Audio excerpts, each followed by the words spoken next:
Will the PlayStation 5 be forwards compatible with the PlayStation 6? Alright, that's it. We're not answering any more questions. What is up, guys? RGT85 here, and today on the channel we're going to be answering your questions. I took to the Facebook page and the Twitter page and said, hey, ask me some questions and I will answer them. So we're going to go over a bunch of stuff today. Obviously, one of the important topics is, can the Nintendo Switch survive against the PS5 and the Xbox One 2, or whatever the hell they're going to call it? Obviously, that's a big question, so I will answer that towards the later segment of the video, just because I have a lot to say about that. But I wanted to see what you guys wanted to know about me and about just my gaming stuff and me in general. So sit back, relax, make sure you subscribe to the channel, make sure you enter the contest to win the $100 eShop gift card giveaway, and let's get into your questions. Hey, RGT85. Hey, Sean. Oh my God, it's Stevie Richards!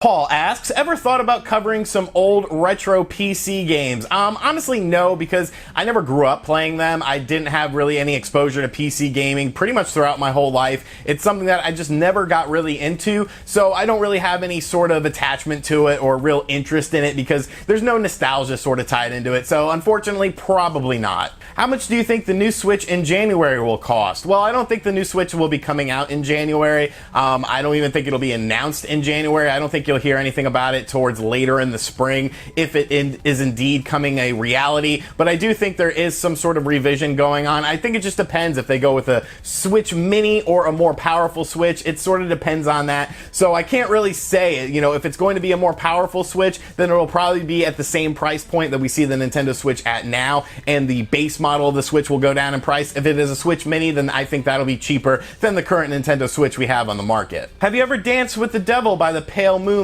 I have not, but I do enjoy that movie, Batman 1989. Definitely one of my favorite movies of all time. Fantastic film, Tim Burton. I love Tim Burton stuff, and I think he was really on his game in the late 80s and early 90s when it came to making movies. If you could cosplay as a video game character, who would you choose and why? I would choose RGT85 because I have an NES game that John Riggs made, which is a hack of a game that released in Japan only for the Famicom. So I would dress up as myself. I usually dress up as myself for like Halloween and stuff like that because I'm lazy and cheap. Who would win in a fight, you or John Cena? I would assume John Cena because you can't see him and it would be hard. It'd be like fighting the Invisible Man. You never really know what he's gonna do. So I'll give the nod to Cena in that. What retro console would you like to see next as a classic remake, and what titles do you want on it? I think the Sega Saturn would be really cool, honestly. I don't know how easy that would be because of the architecture of the Saturn, but obviously Saturn emulation is coming along pretty well nowadays. Obviously there's a ton of great games on the Sega Saturn as well, games like Knights, and you know, I love Sonic R and games like that. You have the Shining Force, you have the Panzer Dragoon games, tons of great games on there, a lot of great arcade ports, a lot of games I haven't seen a release on other platforms too. So I think a Sega Saturn Mini would just be absolutely awesome. Is it possible to play the Japanese version of Deep Fear and understand what's going on? Yeah, honestly it is. As long as you have sort of an FAQ, because most of the stuff is in English in the game, you could definitely make your way through it, and if you get sort of stuck, you can look at an FAQ, but there's a lot of English stuff in the game, so it's definitely very doable. Deep Fear was a Japanese, and I think it released in the PAL regions as well, survival horror game for the Sega Saturn, a really cool game, and it's not too expensive to pick up right now, and it was sort of Sega's answer to Resident Evil 2, so a very cool game, a game that I definitely suggest that you check out if you're a fan of survival horror games. What name is better, Mega Drive or Genesis? That's tough. I think Mega Drive sounds cool, but I always just assimilate it with the Genesis because, you know, I grew up in the United States, so like that's what I assume when I think of the Sega Genesis. But the Mega Drive is a cool name. I think the Master System is probably the coolest name of them all, though. It's like, this is the Master System. I am the master. So I don't know. You know, it's pretty much just down to personal preference, and I think nostalgia sort of ties into that as well. Will AT Games ever make good products? You know, honestly, I don't hate their stuff when it comes to like the ColecoVision and things like the Atari. You know, they're not too bad. It just seems like with more modern systems, you know, things like the Sega Genesis, they just can't seem to get it right for whatever reason. But I think their older stuff, you know, the systems that were, you know, predating the NES, I think they did an okay job with that. You know, those aren't the worst things in the world. So maybe they already have and we just don't realize it. Who cuts your hair? What kind of question is that? Nobody cuts my hair. Have you ever seen my hair? It's very long right now. When I don't have it pulled back, I actually look like the Bone Thugs and Harmony in the East 1999 video where it's just like poofed out like Sideshow Bob. Why do you hate Solomon's Key? I don't necessarily hate Solomon's Key. I just didn't realize so many people liked Solomon's Key. It's a game that I never really played as a kid. It's a game that nobody ever really talked about, but once I started to say, you know, oh, Solomon's Key, you know, they probably shouldn't have added this to the NES Online service. You know, there's so many better games. Like, people got pissed off about that. Like, it's cool if you like Solomon's Key. I don't think anything less of you. Like, that's fine. There's nothing wrong with that. But Solomon's Key was just a game I never liked. That's the beauty about video games. There's something for everyone. We don't have to all agree that a game is good or a game is bad. We can all have personal opinions. It's okay. It's okay. Can we see RGT85 doing some Fortnite dancing? No, you cannot. I think a lot of fans would like to know how you have been since the move. Are you happy with how things turned out thus far and adjusting okay, financially okay, making friends in the area, etc.? Yeah, I'm definitely very happy with it. It's definitely been a very interesting experience, but it's something that I think has been going really well. Everything has been going really well. I definitely can't complain, and I've been enjoying it. So far so good, and you know, who knows what the future holds, but so far I've been enjoying it. Will you shave your beard? Ever? No. I've had facial hair since I was like 15, so I'm not getting rid of it. I look like an idiot without facial hair. It's not a good look, so it's not something that's going to happen, so no, I'll never shave it. I know that it's not video game related, but what advice do you have for someone trying to grow their following? Branding, I think, is very important, and just being consistent. Branding and consistency are the two things that will sort of, you know, assimilate something with you. You know, people will identify with you, people will know what to expect from you, and I think that's very important. So it's definitely a grind.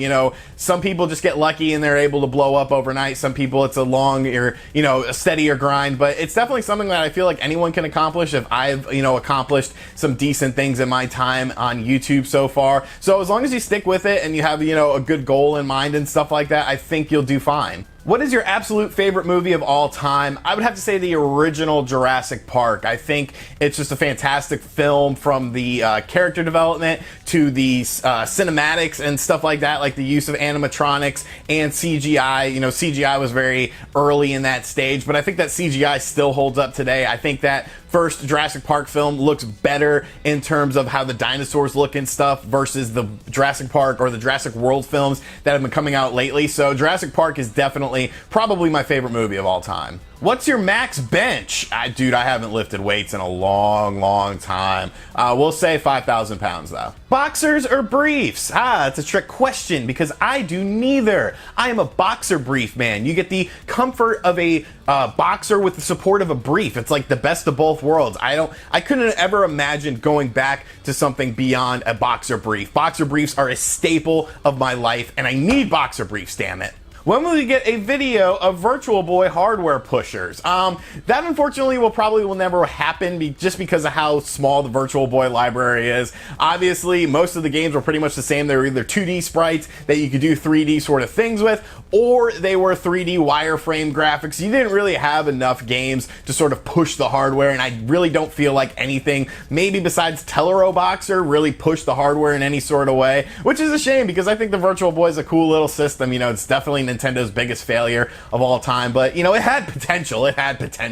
Love your videos, RGT. Only questions I have for you is, what is your stance on console modders? I think it's cool, man. I actually have a Wii that is HDMI out that Retro RGB Rob just sent me to check out on the channel, and I'm really curious to see how that sort of is. I don't think there's anything wrong with console modding. Like, it's cool. Like, it's a good way to make your console play on your HD television or do something that it couldn't do at the start of the system, or through revisions of the system it eventually could. So I'm totally on board with console modding. You know, I think it's a fantastic thing. It really breathes life into sort of retro stuff. I know Paul from Retro Gaming Arts is a buddy of mine. He does a lot of awesome console mods. So it's definitely a cool scene. Nothing I could ever do because I don't know how to, you know, basically like open a pack of like cigarettes half the time, or a box of cereal. Like, I'll fail and the cereal will go all over the place because I'm kind of an idiot, but I definitely respect those people that do things like that. I know it's still early in the Switch's life cycle, but what do you think Nintendo will have to do in order to keep relevant with the upcoming PS5 and the next-gen Xbox consoles? Now, obviously, this is the big question. This is sort of the heavy hitter. This is the banger that we will end this video on.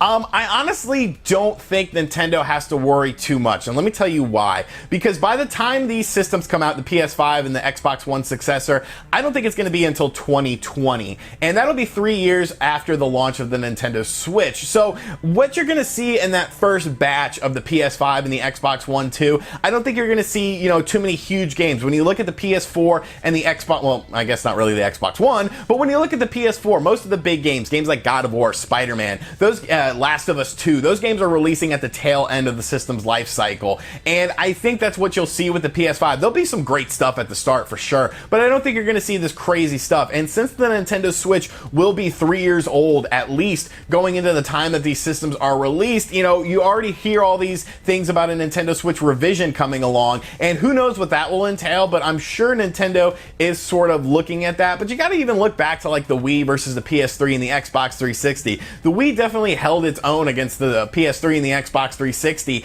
and it did fine. It actually did really, really good, and that was a full generation behind. I don't think Nintendo really worries all that much about the PS5 and the Xbox One 2. The third-party games, though, that will be the most interesting thing to see, if these games will be able to be scaled down to the Nintendo Switch. So far, so good. You know, you got bigger games like Doom Eternal is coming out, you know, for the Nintendo Switch, the PS4, and the Xbox One. But I think system sales of the Switch will keep third parties happy, and that'll keep third parties around. But it's definitely going to be a pretty exciting time to see if Nintendo counteracts. You know, like I said, there have been lots of rumors about the Nintendo Switch revision coming in 2019. And so, I don't know. It's going to be really cool, though, to see what ends up happening, because it's very exciting whenever new hardware comes out. And finally, when is the last time you rode a skateboard? I ride it to the gas station near my house sometimes if I don't feel like driving, because it's very close by. So, you know, there's lots of, you know, parking lots to go through. So, yeah, like 2 weeks ago. But tricks and stuff like that, no. We've sort of moved on past that. My knees are kind of shot, and I've just been out of practice for quite a while. But, you know, I'll just ride and cruise and enjoy it. So, yeah, that's pretty cool. All right, so your questions are now answered. I want to thank you guys for contributing to this,